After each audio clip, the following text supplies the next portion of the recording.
We're going to finish up the book of Ruth. So some of this is going to be refresher.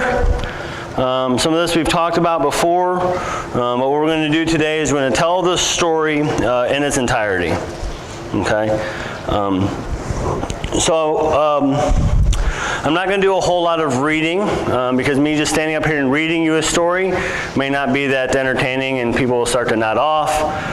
So we're just going to go ahead and tell the story as best as I can recall, and then you can go ahead and fact check me if you so dare. But you will be wrong because I'm right and you're wrong. So there's a guy, his name is Elimelech. And he is married to a woman named Naomi. And they live in a little town you might have heard of called Bethlehem. Well, in a time when Bethlehem and the whole country of Israel, or land of Israel, was being governed by the judges, a severe famine hit the land, and Elimelech and his family needed to move because they had no food. And so they took a 30 to 60 mile journey to the land of Moab. And while they were in the land of Moab, they had two sons. Don't judge me on my pronunciation, but Chiliam and Miliam. And Chiliam and Miliam married Moabite women. One of them was named Orpah, and the other one was named Ruth. Now in that time, Elimelech passed away, leaving Naomi a widow. But it was okay because she had two sons to care for her. And according to those times, because, in those times, women didn't mean a whole lot, right? But luckily for her, her two sons would provide for her and care for her. Well, then tragedy struck again, and both of her sons passed away. So now, Naomi is an older woman, and she feels that her chances of remarrying are slim. And so she's hoping that she returns home to Bethlehem. Hopefully she'll find some relative to have pity on her and will care for her. And so her and her daughters-in-law begin to take a journey, this 30 to 60 mile journey that would take anywhere from 7 to 10 days back to Bethlehem. And while they're on this journey, sometime probably towards the beginning of the journey, Naomi became overwhelmed with guilt because she's taking these two young and beautiful women away from their home, away from their family, away from their land, away from their gods. And she says, listen, you need to return home. You need to go back to your families. You're both still young enough to remarry. Your bodies haven't been ruined by having children. That's not in there, but that's the text. And we understand the culture of that time. Once a woman had a child, she wasn't really fit to be remarried if she was a widow, because what man's going to want to take on the responsibility of somebody else's kid? It was a very, very devastating society. I'm not saying this is the way things should have been, but this is the way that they were. And so both of the women, Orpah and Ruth, say, no, we're going to go with you. We want to stay with you. And she insists. She says, no, I'm not going to bring you down with me. You need to return home. Start your lives over again. Orpah says, Mom, I really don't want to go. But she gives her a hug and she gives her a kiss and she turns away and she returns home. Ruth says, I'm not leaving you. I will not go back home. I'm going to stay with you. Where you go, I will go. Where you lodge, I will lodge. Where you die, I will die. Your God will be my God. So Naomi agrees and says, fine, well, if you're just going to come, there's nothing I can do. And so they begin to finish the journey back to Bethlehem. Now, from my perspective, one of the most important things in there is when Ruth says, your God will be my God. Ruth is desiring to know more about the God of Abraham, Isaac, and Jacob. And so as they're journeying, I'm envisioning that there's some instruction going on. They have this long journey. And so basically you have Bethlehem here, and Moab is here, and in the middle there's the sea. And once again, if I was a scholar, I could tell you what sea it was, but I don't really care. It was a sea. And then next to the sea, on top of the sea, there were some mountains. And once again, I could probably tell you what mountains they were if I studied, but I don't, so I don't know. But there was mountains there. And so the reason why it took 7 to 10 days to go the 30 to 60 miles, because it was a very treacherous journey, going uphill, very rugged terrain. And once again, they're also in the desert, and it's hot. I don't know if you've ever been there. It's hot there. But I'm pretty sure that as they're journeying, because they're on foot, they're on a car, they're on a bus, they're on a train, there's no direct flights, they're walking this distance. And so I'm pretty sure there's some conversation going on, some instruction. Naomi is helping Ruth understand who the God of Abraham, Isaac, and Jacob is. And as we have seen through Scripture, time and time and time again, women have been the ones that really understood God's true character and true nature. It's the men who have made him out to be angry and full of vengeance and full of wrath. Women are the ones who understand God as a nurturer, a provider, a caregiver, a lover, not angry, punishing, full of vengeance and wrath. And so when I begin to think about what Naomi is teaching Ruth, and then when we begin to see how Ruth lives out the rest of her life, I believe that's the God that Naomi is instructing her on. Because as they return to Bethlehem, the whole city is stirred up. Naomi has returned and she's brought some Moabite with her? What is going on? What is happening? Why did you come back? And so she says, well, listen, oh, poor me. God has found me not to be in his favor, and I'm just hoping somebody will take pity on me and provide for me. And Ruth is with her. So they're in the town, and people are aware that they're there, that Naomi has returned with this Moabite woman. And Ruth says to Naomi one day, she says, hey, I need to go out into the fields and glean. And last week we talked about gleaning. It is the welfare system that God had incorporated into the law. And Ruth obviously knew about it, so obviously Naomi had taught her something. There was some instruction going on like I had mentioned, and this is my evidence to support that.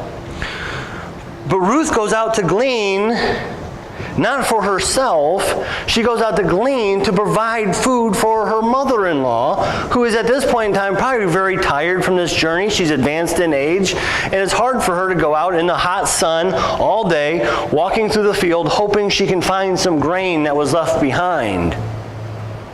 So Ruth goes out to serve her mother-in-law. And now she has some ulterior motives that aren't necessarily deceitful, because I've said time and time and time again that this is a book that is a fairy tale. There's no deceit, there's no malice, there's no treachery, there's no violence. It's a beautiful, beautiful story. But Ruth recognizes that her situation, because of the world in which she lives in, she says, I need to find a husband. So I need to go out, and hopefully I can catch a guy's eye, and he will think that I'm beautiful and want to marry me. So that was a little bit of an ulterior motive, but basically she still needed food either way. So she's out in the field. And now Elimelech had a relative named Boaz. And Boaz was a very wealthy man, and he had a field, and he had his servants out working in the field. And so it just happened to be that was the field that Ruth came upon. And so she asks, she says, hey, am I able to glean? Now, once again, you have the reapers are out reaping the harvest. And when they're done, the gleaners, the poor, the widows, the orphans are able to go through after them and pick up whatever was dropped. And so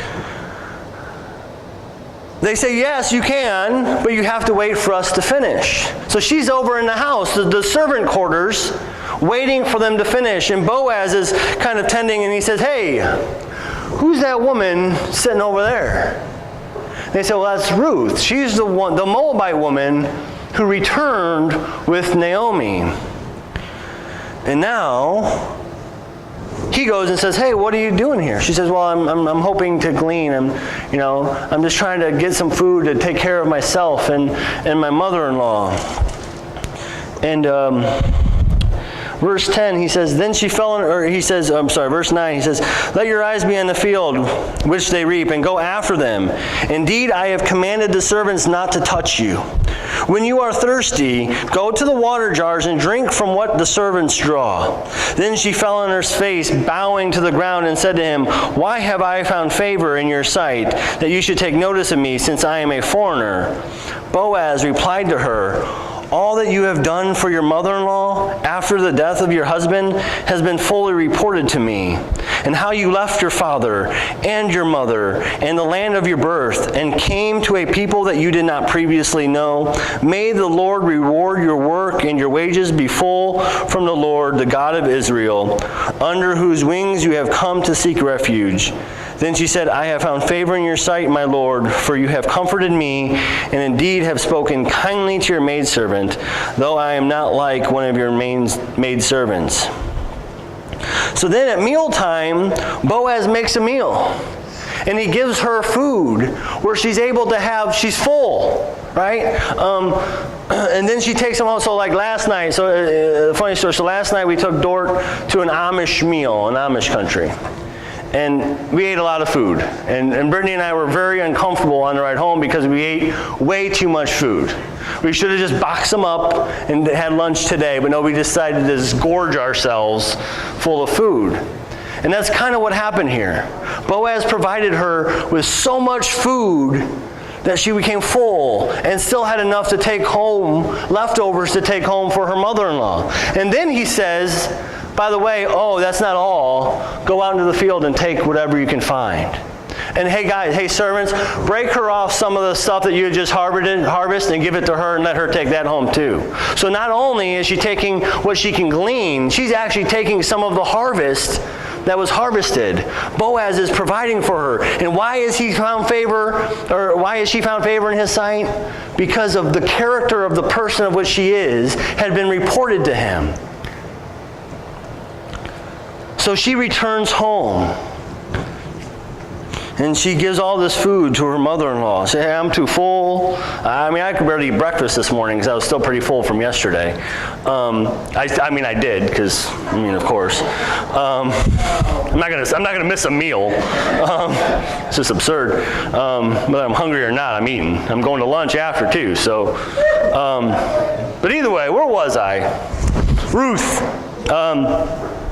So she takes all this food home, and Naomi says, hey, what happened? Where did you get all this stuff from? And she says, well, I found favor in Boaz's sight. Boaz saw me, and he let me glean, and he fed me, and he provided me water, and he looked after me. Because, once again, we live in a time that's very brutal. Right? If I'm a single man and I see a single woman, I can just jump on her, and now she's my wife, whether she wants to be or not. And Boaz says to all of his people, do not hurt her. There's a point in time where they says when she's out gleaning in the field, Boaz says to his servants, do not insult her. Do not, what's the word I'm looking for here? No. Do not insult her, for you shall purposely pull out for her some grain from the bundles and leave it for her, and do not rebuke her.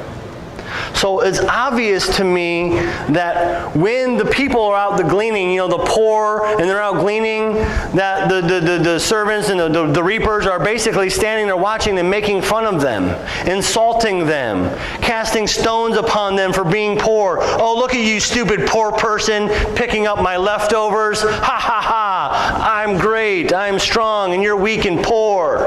And Boaz says, don't do that to her. Don't do that to this woman. She's okay. You will not talk to her in that manner. Obviously, there was some of that going on in this time.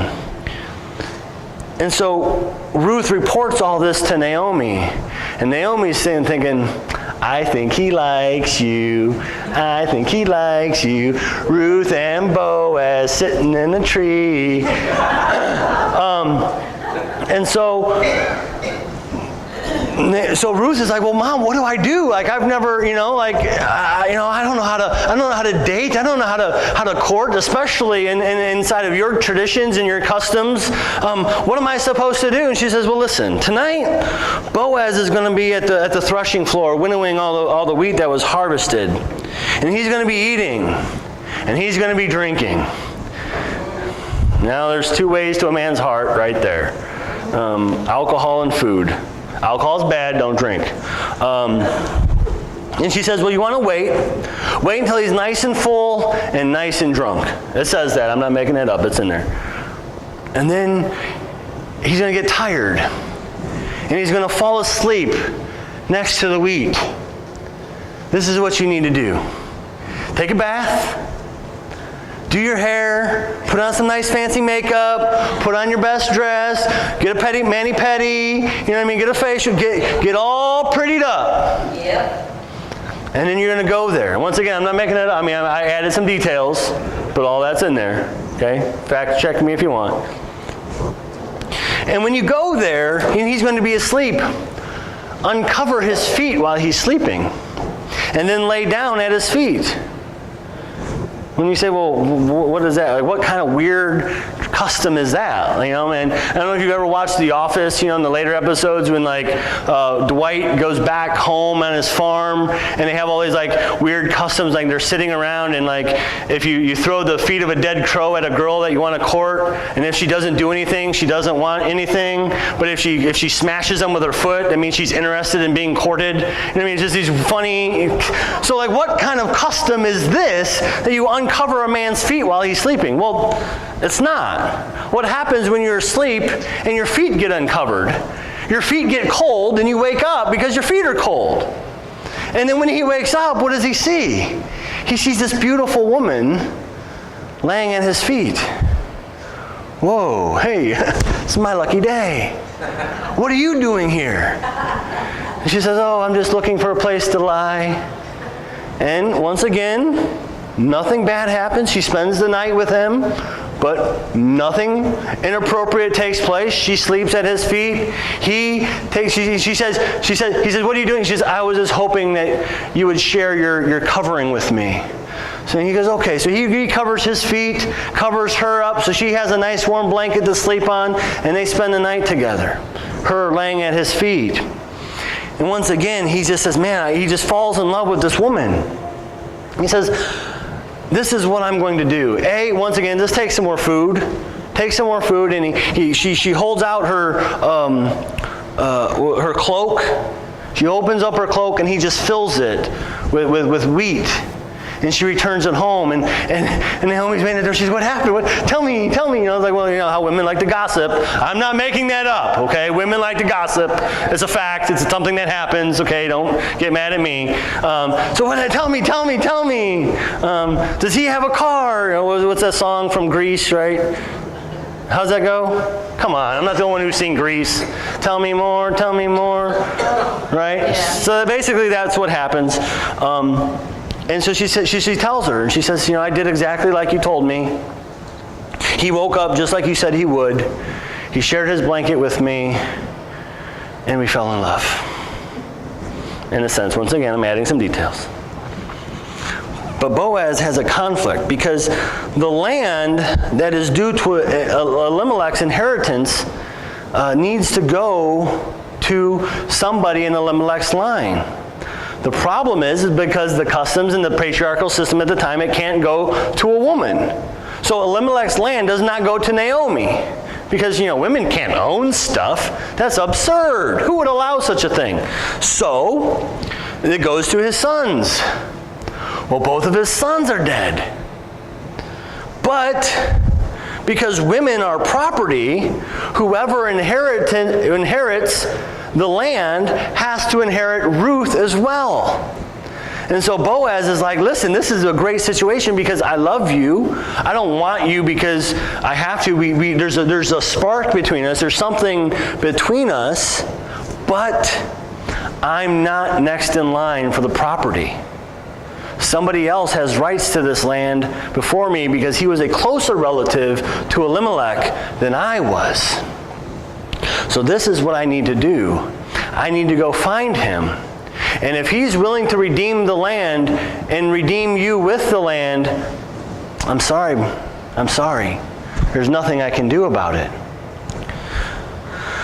So, as she returns to Naomi, Boaz goes and he sits at the city gates. And he waits for this unnamed relative to come by. And the unnamed relative comes by and he says, hey, I need to talk to you. Naomi has returned. Elimelech has passed away. His sons have passed away. This land needs to be inherited by somebody inside of our family. It's our family's land.